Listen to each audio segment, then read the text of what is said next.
Hello, my name is Eric Hawkins. Hey now, my name is Sylvia Hawkins. And welcome to Cape Charles Tiny Livin. We get a lot of requests about the history of our property.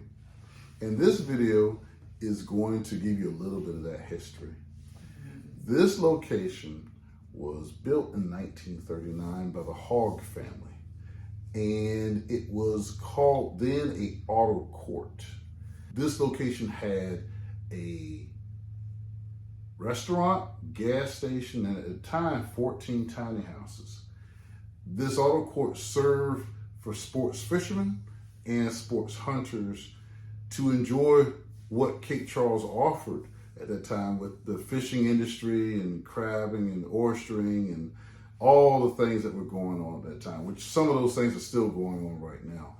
But I do believe that this location also had other uses as well during the course of its life. Sylvia, what were some of those things?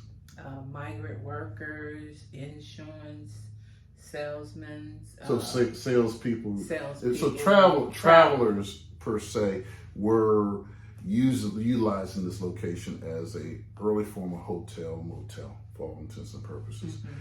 This property, each tiny house, was built by Mr. Hogg himself. He had some help, and these were, I believe, assembled on the barn that's on this property here as well. Brought in pieces into the barn and then sat on these locations here.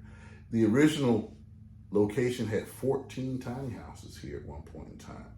So when my wife and I, who love Cape Charles very dearly, yes, were over 20 years, over 20 years coming over this side. We were out traveling one day and we saw these houses. Although we didn't buy it from the Hogg family, we saw these tiny houses in various different stages of repair.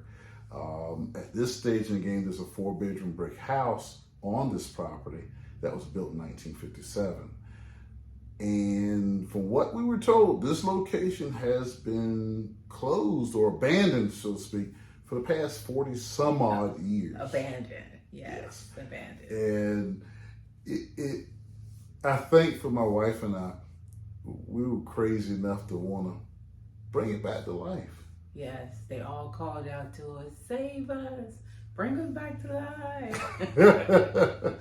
So when we saw them, we sat down and talked about it and then formulated a plan and reached out to the owners, the current owners at the time, and explained to them what we wanted to do with vacation rentals and whatnot.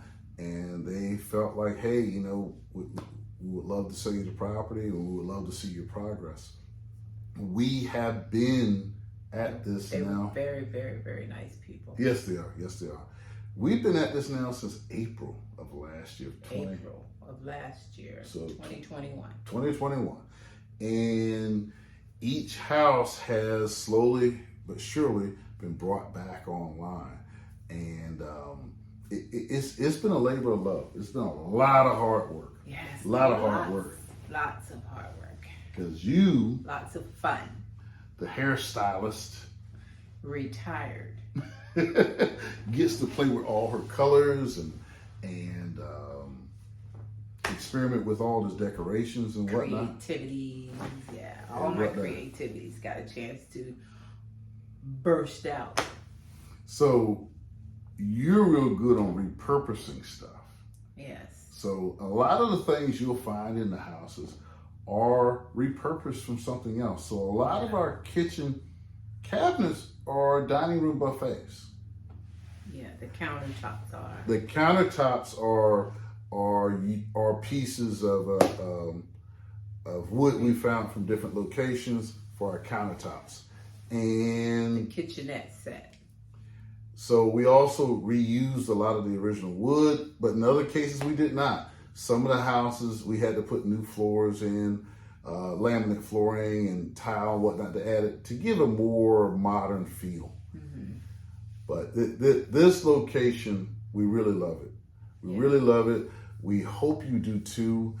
We try our best to give each house its unique little something. Conversational pieces, like each house, they have their own individual names, and they have their own theme within the houses, which one of the other things that we like, things that we added here to the tiny houses, if you going back to the original, all the tiny houses back then had screen doors on them, a way to just bring in the fresh air from outside, and that's something you don't find a whole lot in the city anymore. Screen doors, you don't find that anymore. And we just want to give people a little taste of that.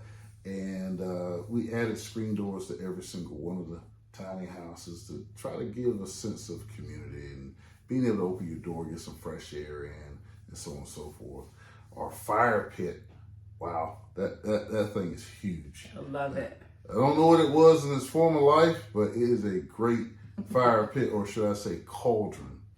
And we're hoping that you enjoy Cape Charles, all that Cape Charles has to offer, and the surrounding areas as well. We thoroughly enjoy it, and we thank you for choosing Cape Charles Tiny Living. We hope that this little video gave you just a little bit of history on our location and the things that we've seen and love about it so much. Thank you so much. Have a great day. Thank you.